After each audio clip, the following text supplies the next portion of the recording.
The night shift supervisor said they made it to their car. The parking lot camera showed an empty space. For 25 years, Detroit police believed the Hayes sisters drove away and disappeared. They were wrong. Kendra and Monica never left the factory grounds, and the person who knew exactly where they were had been watching the search all along. November the 12th, 2019, the demolition crew arrived at the abandoned Riverside Automotive Parts facility on Detroit's east side just after dawn. The massive brick structure had stood empty since 2003, a monument to the city's industrial decline. Graffiti covered its lower walls, windows gaped like hollow eyes. Inside, pigeons nested in the rafters, and autumn leaves gathered in corners where assembly lines once hummed with activity. Foreman Dale Richardson had overseen dozens of demolitions across Detroit's Rust Belt. This job seemed routine. His crew would spend 3 weeks stripping salvageable materials before the wrecking ball arrived. Copper wiring, steel beams, anything with scrap value. The building's history as an automotive parts manufacturer meant potential for valuable industrial equipment still bolted to concrete floors. The discovery came on day 2. Richardson's crew was working through the eastern wing, a section that had housed the administrative offices and employee facilities. One of his workers, Jared Bennett, noticed something unusual about a wall in what appeared to be a storage corridor adjacent to the old locker rooms. The wall didn't match the others. While the surrounding structure showed typical industrial construction from the 1960s, this particular section looked newer. The concrete was smoother, less weathered, the colour slightly different. It spanned roughly 8 feet wide and ran floor to ceiling, blocking what Bennett suspected had once been a doorway or access point. "Dale, you need to see this," Bennett called out. "Something's off about this wall." Richardson approached, running his hand along the surface. Bennett was right. This section had been added later, probably in the 1990s, based on the materials and technique. In demolition work, anomalies like this often meant hidden utility lines or structural reinforcements, but sometimes they meant something else entirely.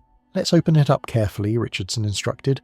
"Could be electrical conduit or plumbing we need to cap before demo." Bennett's sledgehammer struck the wall with a hollow thud. The concrete cracked easily, much thinner than expected. Within minutes, they'd created a hole large enough to peer through. Bennett aimed his flashlight into the darkness beyond. His scream echoed through the empty factory. Richardson grabbed the flashlight and looked for himself. Behind the wall lay a small room, perhaps 10 feet square, and inside that sealed chamber, illuminated by the flashlight beam, were 2 human skeletons lying side by side on the concrete floor. Remnants of clothing still clung to the bones. Beside the remains sat a faded blue backpack, a pair of women's sneakers, and something that made Richardson's blood run cold.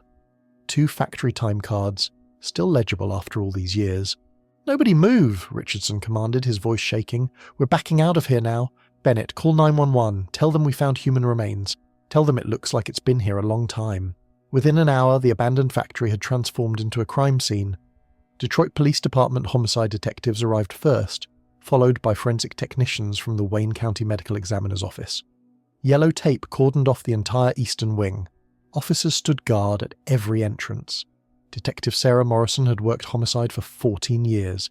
She'd seen her share of bodies discovered in Detroit's abandoned buildings, overdose victims, homeless people who died seeking shelter, occasionally murder victims dumped and forgotten. But something about this scene felt different. The deliberate sealing of the room, the careful positioning of the remains, the preserved personal belongings. This wasn't a dump site. This was a tomb. The forensic team worked methodically, photographing everything before touching anything. The skeletons lay parallel, approximately 3 feet apart. Both appeared to be adult females based on pelvic structure. Clothing fragments suggested jeans and work shirts. The time cards, protected from the elements by the sealed room, bore the Riverside Automotive stamp and showed punch times of 2:03 a.m. Dr. Leonard Hayes, the medical examiner, conducted his preliminary assessment at the scene. Based on the clothing deterioration and skeletal condition, he estimated the remains had been here between 20 and 30 years. Cause of death would require laboratory analysis, but he noted what appeared to be trauma to both skulls, visible even to the naked eye. "Check for identification," Morrison instructed her partner, Detective Marcus Webb. "Anything with names, wallets, IDs, jewellery." Webb carefully searched the backpack, documenting each item. A makeup compact, a pack of gum, a paperback novel with a receipt tucked inside dated October 1994, and at the bottom of the bag 2 employee ID badges for Riverside Automotive Parts. The plastic had yellowed and the photos had faded, but the names were clear. Kendra Hayes. Monica Hayes. Morrison felt her stomach tighten. She'd been a rookie patrol officer in 1994, but she remembered the Hayes case. Everyone in the department remembered. Twin sisters who vanished after their shift, sparking one of Detroit's most intensive missing person investigations. The case had gone cold within months, unsolved and gradually forgotten as the city faced a rising tide of violent crime. "Get me everything we have on the Hayes disappearance," Morrison told Webb. "Original case files, witness statements, evidence logs, everything, and find out who was working security here in October 1994. We're looking at a 25-year-old homicide, and whoever did this might still be alive." The news broke within hours. Local television stations interrupted regular programming with breaking news bulletins. Twin sisters missing since 1994, found dead in factory wall. The story spread rapidly through Detroit's neighborhoods, particularly on the east side where the Hayes family had lived and where Riverside Automotive had been a major employer. For the Hayes family, the notification came with brutal finality. Morrison and Webb drove to the modest brick house on Fairmont Street where Dorothy Hayes, the sister's mother, still lived. The woman who answered the door was 73 years old, her hair completely grey, her face lined with decades of worry and grief. "Mrs. Hayes, I'm Detective Morrison. This is Detective Webb. May we come in?" Dorothy Hayes knew immediately why they'd come. Perhaps she'd been waiting 25 years for this moment. Her hand went to her chest and she steadied herself against the doorframe. "You found them," she said. It wasn't a question. Inside the small living room, Morrison delivered the news as gently as possible. "Yes, Ma'am. We believe we found Kendra and Monica. We'll need dental records for positive identification, but we're confident it's them. I'm so sorry." Dorothy Hayes didn't cry. She sat perfectly still in her chair, staring at a wall where photographs of her daughters covered every inch. Kendra and Monica as babies, as children, as teenagers at prom, as young women graduating from high school. A lifetime of memories frozen in frames, a gallery of what was and what might have been. "Where?" Dorothy's voice was barely a whisper. "At the Riverside factory," Morrison replied. "They never left the building. They were sealed behind a wall in a maintenance corridor. All these years," Dorothy said, more to herself than the detectives, "all these years I thought maybe they'd run away. Maybe they were alive somewhere, unable to come home. I prayed every single night that they were alive." "Mrs. Hayes, we're going to find who did this," Webb promised. "The case is active again. We have resources now that we didn't have in 1994. Forensic technology has advanced significantly." 25 years, Dorothy repeated. "My babies have been there for 25 years while I waited." Morrison leaned forward. "Mrs. Hayes, I need to ask you some questions. I know this is difficult, but details from that time might help us now. Can you tell me about the night they disappeared?" Dorothy Hayes took a deep breath, composing herself with visible effort. It was October 14th, 1994, a Friday night. The girls were working the night shift like they did 3 times a week. They'd been at Riverside for almost 2 years, saving money. Kendra wanted to go back to school for business management. Monica was talking about moving to Chicago, thought there might be better opportunities there. What time did they normally get home from that shift? Around 2:30, 2:45 in the morning. The shift ended at 2 a.m. Took them about 10 minutes to clock out and get to the car, then maybe 20 minutes to drive home. I always waited up until I heard them come in, but that night they didn't come home. No. By 3:30 I was worried. By 4 I was calling the factory. The night supervisor, a man named Gerald Reeves, he told me the girls had clocked out at their regular time and he'd watched them walk toward the parking lot. He said they got to their car. He said he saw them drive away. Morrison made a note of the name, Gerald Reeves. Did you believe him? I didn't know what to believe. The police said their car was gone from the lot. All the evidence suggested they'd left. But my girls would never just leave without telling me. Never. They were responsible. They were good girls. Was there anyone at the factory who concerned you? Anyone who paid unwanted attention to your daughters? Dorothy hesitated and Morrison sensed they were approaching something important. There was a security guard, Dorothy said slowly. Raymond something. Raymond Tucker. Kendra mentioned him a few times. Said he made her uncomfortable. He'd find reasons to talk to her, ask personal questions. She told him she wasn't interested, but he kept trying. Did she report this to management? She was going to. She'd talked to Monica about it, and they decided if he didn't stop they'd go to human resources, but then they disappeared before she could do anything official. Morrison exchanged a look with Webb, a security guard with access to every part of the facility, knowledge of blind spots and camera coverage, the authority to move freely throughout the building without raising suspicion. It fit the profile of someone who could commit and conceal a crime within the factory. "Mrs. Hayes, you've been incredibly helpful," Morrison said. "We'll be in touch as the investigation progresses, and again, I'm truly sorry for your loss." As they left the Hayes home, Webb turned to his partner, Raymond Tucker. "That's where we start," Morrison agreed. "But first, let's see what the original investigation found." The Hayes disappearance case file occupied 3 boxes in the Detroit Police Department's cold case archives. Morrison and Webb spent the next 12 hours reading every page, studying every photograph, tracing the investigation that had consumed dozens of officers back in 1994. The timeline was straightforward. Kendra and Monica Hayes, 28-year-old twins, had arrived for their night shift at Riverside Automotive at 10 p.m. on October 14, 1994. They worked in the parts sorting department, a job that required attention to detail but wasn't physically demanding. Co-workers described them as friendly, professional and reliable. The shift ended at 2 a.m. Security camera footage from the factory floor showed both sisters clocking out at 2:03 a.m., carrying their backpacks and talking to each other. They waved goodbye to several co-workers and headed toward the exit that led to the employee parking lot. This was where the trail went cold. The parking lot camera, positioned to monitor vehicles but not the walking path from the building, showed their 1989 Toyota Corolla in its regular space at 2:03 a.m. The next timestamp on that camera was 2:47 a.m., and the space was empty. The Corolla was gone. Night shift supervisor Gerald Reeves had told investigators he'd watched the sisters walk across the lot and get into their car. He'd been standing near the employee exit, having a cigarette before heading back inside. He'd seen them drive away, headlights disappearing toward the street. But if Reeves was telling the truth, what happened between leaving the factory and arriving home? The drive should have taken 20 minutes at most. The sisters never arrived. Detroit police had investigated every possibility. The Corolla was never found, despite a region-wide search. No witnesses reported seeing the car or the sisters after they left Riverside. No credit cards were used. No phone calls were made. The twins had simply vanished.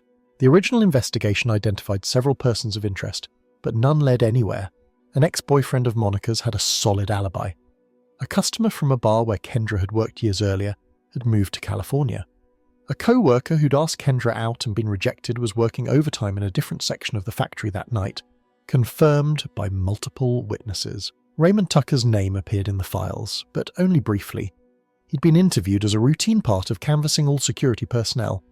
According to the report, Tucker stated he'd been monitoring cameras in the security office during the relevant time period. Another guard, Dennis Walsh, corroborated this, saying Tucker had been in the office when Walsh returned from a perimeter check at approximately 2:15 a.m. Morrison studied Tucker's interview transcript carefully. His responses had been minimal, but cooperative. Yes, he knew the Hayes sisters by sight. No, he hadn't noticed anything unusual that night. No, he hadn't seen them leave the building. He'd been in the security office. No, he didn't know of anyone who might want to harm them. The interview had lasted less than 30 minutes. Tucker had never been questioned again. "This feels thin," Morrison said to Webb. "A witness says he made unwelcome advances toward one of the victims, but he's barely questioned and immediately cleared by co-worker's alibi." "Different time, different standards," Webb replied. In 1994, workplace harassment wasn't taken as seriously as it is now, and with Reeves saying he saw them drive away, investigators probably figured whatever happened occurred after they left the factory. Tucker wouldn't have been a priority suspect. "Except they never left," Morrison said quietly. They were sealed in a wall less than 100 feet from where Tucker worked. The next morning, Morrison and Webb began tracking down everyone connected to the original investigation. Many were retired. Some had died. A few had left law enforcement entirely.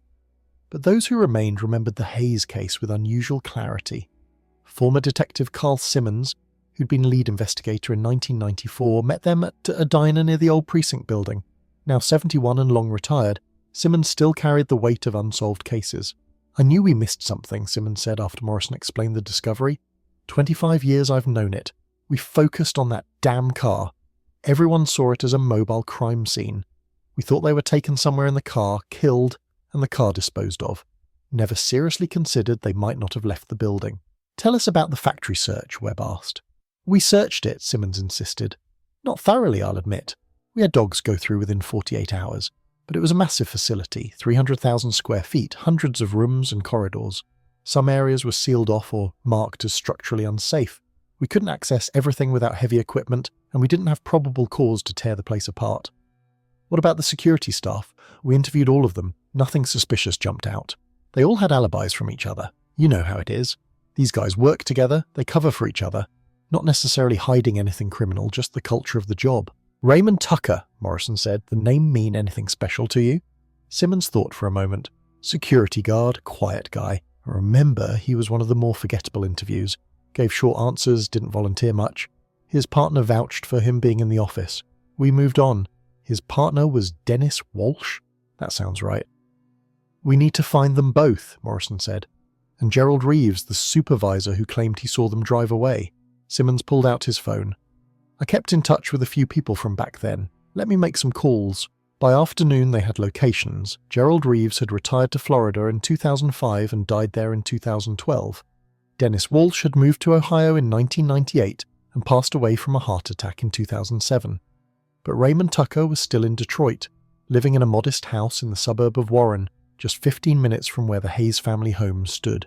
Morrison felt a chill run through her. He stayed close. All these years, he stayed close to where it happened. The forensic analysis progressed rapidly with modern technology. Dr. Hayes confirmed the remains were indeed Kendra and Monica Hayes, identified through dental records. Cause of death was blunt force trauma to the head. Both sisters killed by repeated blows from a heavy object, likely a metal pipe or crowbar. The time of death aligned with their disappearance.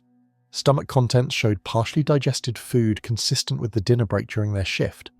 Clothing fibers and dust samples from the sealed room matched materials used in Riverside Automotive's manufacturing process, confirming they'd been killed and concealed within the factory. Most significantly, the forensic team found DNA evidence. In 1994, DNA analysis was in its infancy and rarely used in criminal investigations. In 2019, it was standard procedure. Skin cells recovered from beneath Monica Hayes' fingernails indicated she'd struggled with her attacker. Touch day on Kendra's work shirt suggested someone had grabbed her from behind. The DNA profile was run through every database available. No match. Whoever killed the Hayes sisters either had no criminal record requiring DNA submission or had committed the crime before DNA databases existed. "We need Tucker's DNA," Morrison told Webb. "Voluntarily if possible, court order if necessary." They approached Raymond Tucker's house on a grey November afternoon. The modest ranch-style home sat on a quiet street lined with mature trees. The lawn was neatly maintained. A sedan from the early 2000s occupied the driveway. Nothing about the house suggested anything sinister. Tucker answered the door within seconds of their knock. At 63 years old, he was a large man, slightly overweight, with thinning grey hair and reading glasses hanging from a chain around his neck. He wore a cardigan sweater and slippers. "Can I help you?" His voice was cautious but not defensive. Mr.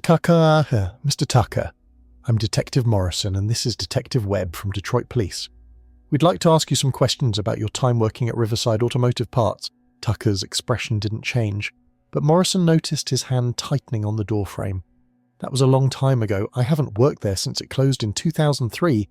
We are specifically interested in October 1994, the disappearance of Kendra and Monica Hayes." Something flickered across Tucker's face. Recognition, perhaps concern. "I was interviewed about that back then. I didn't know anything helpful." "May we come in, Mr. Tucker?" Webb asked. "This won't take long." Tucker hesitated, then stepped back to allow them entry. The living room was tidy and impersonal. Generic furniture. A television playing a news channel with the sound muted. No family photographs, no personal touches that might reveal anything about the man who lived here. "Mr. Tucker, I'm sure you've seen the news," Morrison began. "We found Kendra and Monica Hayes. They were in the factory. They never left." Tucker sat down slowly in an armchair. He didn't speak. They were sealed behind a wall in a maintenance corridor off the eastern wing, near the employee locker rooms. "Would you have been familiar with that area?" "I knew most of the building," Tucker said carefully. "Security staff had to patrol all areas.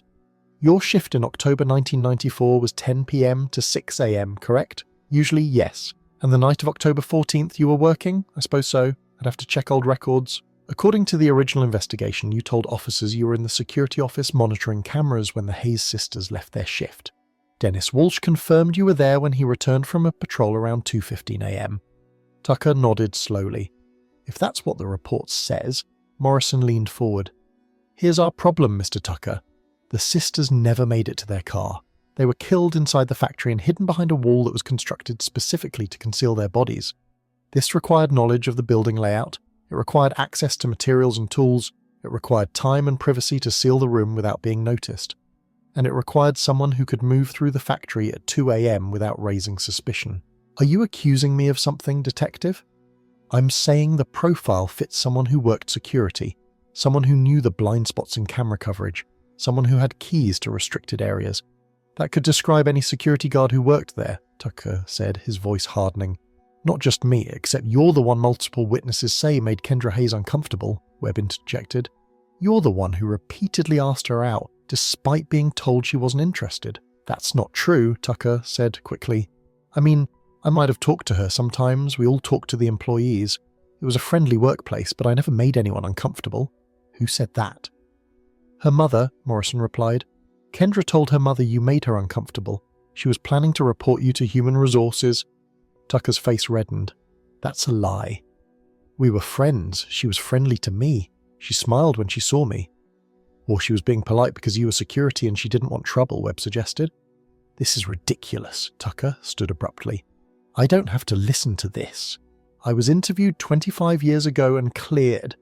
Dennis Walsh told you I was in the office. I had an alibi. Dennis Walsh is dead, Morrison said flatly.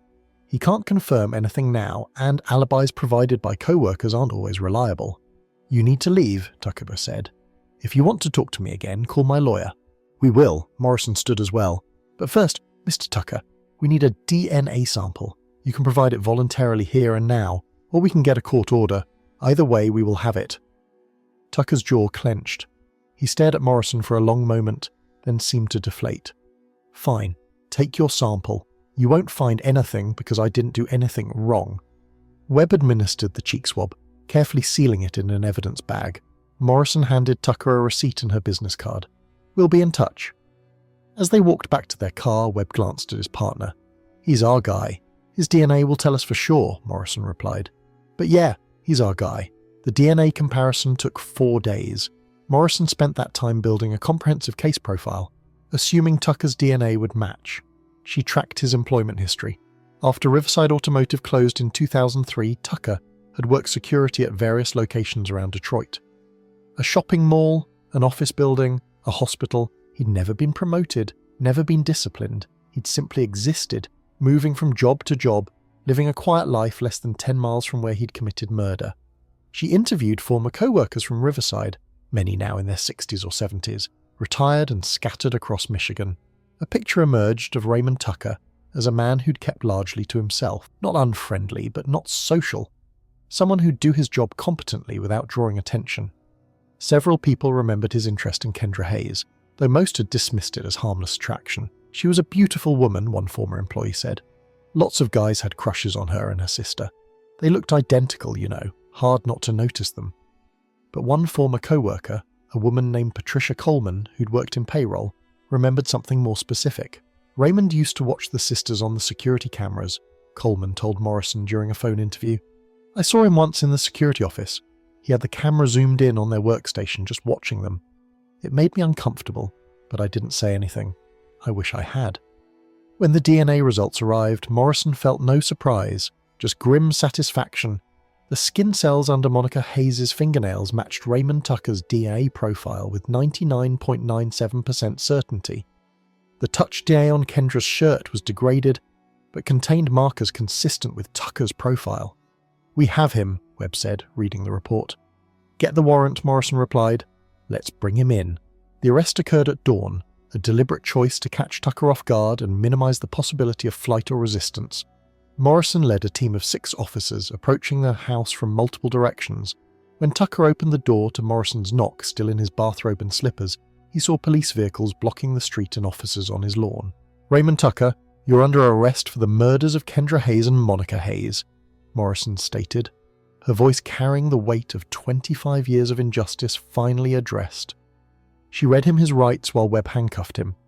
Tucker said nothing. His face had gone pale, but he didn't resist or protest. He simply stood there as they led him to the patrol car, his neighbours emerging from their houses to watch, confusion and shock spreading through the quiet suburban street. At the precinct, Tucker invoked his right to an attorney immediately. Morrison had expected nothing less. They placed him in an interrogation room and waited while a public defender was assigned. The formal interview would come later, but Morrison took a moment to watch Tucker through the one-way glass. He sat perfectly still at the metal table, hands folded in front of him, staring at nothing. No nervous gestures, no signs of panic or remorse. Just blank stillness, as if he'd disconnected from the moment entirely. 25 years, Webb said, standing beside Morrison. He's been living with this for 25 years. How does someone do that? Compartmentalization, Morrison replied. He sealed it away just like he sealed them in that wall. Convinced himself it was over, done, finished, until we found them. The interrogation began 3 hours later once Tucker's attorney arrived. Morrison kept her approach methodical and unemotional, walking Tucker through the evidence piece by piece. The DNA under Monica's fingernails, the DNA on Kendra's shirt, the timeline that placed him with access and opportunity, the testimony from former co-workers about his fixation on Kendra. Tucker maintained his innocence throughout. I don't know how my DNA got there. I never touched those women except maybe to say hello, shake hands. You can't convict me based on DNA that could have transferred in a dozen innocent ways. His attorney echoed this defense: contamination, coincidence, circumstantial evidence. But Morrison saw the cracks forming. Tucker's voice lacked conviction. His eyes wouldn't meet hers when she described the moment Monica Hayes scratched her attacker, fighting for her life in those final seconds. The case went to the Wayne County Prosecutor's Office within 72 hours. Assistant Prosecutor Jennifer Wallace reviewed the evidence and filed 2 counts of first-degree murder. The arraignment was scheduled for November 28, 2019, exactly 2 weeks after the discovery at Riverside Automotive. Media coverage exploded. Detroit news channels ran special segments on the Hayes sisters, interviewing former teachers, co-workers, friends who remembered them. The case became a symbol of how modern forensic science could solve crimes that had seemed unsolvable, how justice, though delayed, could still be achieved. For Dorothy Hayes, the arrest brought complex emotions: relief that her daughter's killer had been identified, anger that he'd lived freely for 25 years while her girls lay sealed in darkness, grief renewed and raw as she faced the reality that the closure she'd wanted all these years meant acknowledging her daughters had been dead since the night they disappeared. I used to imagine them alive somewhere, Dorothy told Morrison during a meeting after the arrest. I'd create these scenarios where they'd been kidnapped and held, but eventually escaped, or where they'd lost their memories and were living somewhere not knowing who they were. I knew those thoughts were foolish, but they helped me get through the days. Now I have to face that they were gone all along, that they were so close, just a few miles away, and I couldn't reach them. Mrs. Hayes, your daughters were victims of a crime. This was not your fault. There was nothing you could have done differently. I should have pushed harder when they first went missing. I should have demanded they search that factory more thoroughly. I should have... Dorothy's voice broke. I should have protected them. You couldn't have known, Morrison said gently. No one could have known except Raymond Tucker, and he spent 25 years making sure no one found out. The trial began in March 2020. By then, the case had garnered national attention. Court TV requested permission to broadcast the proceedings. Journalists from major news outlets filled the gallery. Outside the courthouse, groups gathered, holding photographs of Kendra and Monica, demanding justice for the sisters whose lives had been stolen. The prosecution built their case methodically. DNA evidence, timeline analysis, witness testimony about Tucker's behavior toward Kendra, expert testimony about the construction of the wall that sealed the sisters' bodies, which required knowledge and access consistent with Tucker's position. The defense argued contamination and coincidence. They emphasized the 25-year gap between crime and arrest. They questioned the reliability of witnesses remembering events from decades earlier. They pointed out the absence of any murder weapon or physical evidence definitively linking Tucker to the actual moment of death. But they couldn't explain the DNA under Monica's fingernails. They couldn't explain why Tucker had stayed in Detroit, living so close to the crime scene. They couldn't explain witness testimony about his obsession with Kendra or his access to the exact location where the bodies were found. The most powerful moment came when Dorothy Hayes took the stand. At 74 years old, she testified about her daughters' lives, their dreams, their routines, and the night they never came home. She described 25 years of waiting, hoping, and gradually accepting that she might never know the truth. When she looked directly at Raymond Tucker and said, "You took everything from me. You took my daughters, my grandchildren who will never exist, my peace of mind, my ability to trust. You took 25 years of answers. And for what? Because my Kendra didn't want to date you." The courtroom fell absolutely silent. Tucker stared at the table in front of him, showing no visible reaction. The jury deliberated for 7 hours over 2 days. When they returned, the verdict was unanimous. Guilty on both counts of first-degree murder. Sentencing came 2 weeks later. Judge Patricia Kensington, a veteran of Wayne County Circuit Court, delivered a statement before announcing the sentence. "Mr. Tucker, you committed a heinous crime and then compounded by hiding the truth for 25 years. You allowed a mother to live in anguish, not knowing if her daughters were alive or dead. You walked free while they lay in darkness. The law provides specific punishments for murder, but no sentence can truly address the magnitude of what you've done." Raymond Tucker was sentenced to 2 consecutive life terms without the possibility of parole. At 63 years old, he would spend the rest of his life in prison. As officers led Tucker from the courtroom, Dorothy Hayes sat surrounded by family members and supporters. She didn't cry. She simply clutched photographs of her daughters and whispered, "It's finally been over." The Hayes case prompted significant changes in missing person investigations across Michigan. Law enforcement agencies implemented new protocols for thoroughly searching locations where missing persons were last seen, regardless of witness statements suggesting they'd left. Training programs emphasized not dismissing persons of interest too quickly, even those with seemingly solid alibis. The Riverside Automotive Building was demolished in December 2020. Before it fell, a memorial service was held at the site.